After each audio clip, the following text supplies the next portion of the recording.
DK Mithila express film का audio video सबसे पहले आप तक पहुंचे तो हमारे चैनल को लाल बटन दबाकर सब्सक्राइब करें और बेल आइकन को दबाना ना भूलें।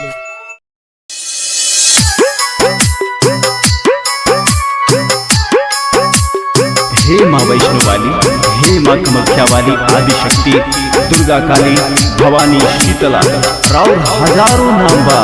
हे जगत जननी, सारा संसार राउर संतान बा। ए पर आपन दया दृष्टि बनौले राखी, हम तरुआ से इहे निहोरा करब। Vaishnavi recording studio Akhatwara. Music by DK Raja.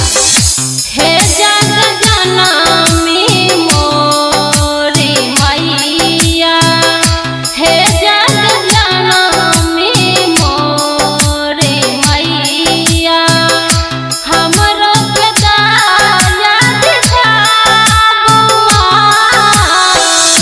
हे जग जननी मोर मैया, हे जग जननी मोरी मैया, हमरो पे दया दिखाबुआ। हे जग जननी मोरी मैया, हे जग जननी मोरी मैया।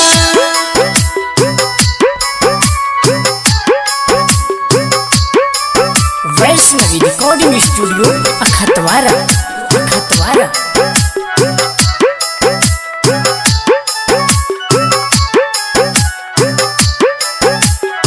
बोला बोला दुर्गा मैया की।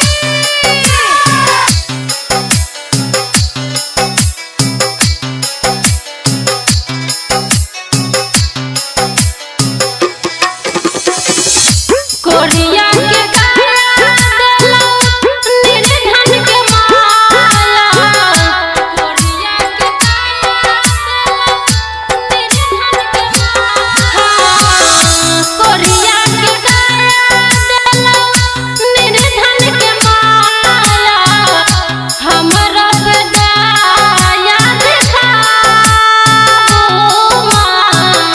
हमरा पे दया दिखाबुआ।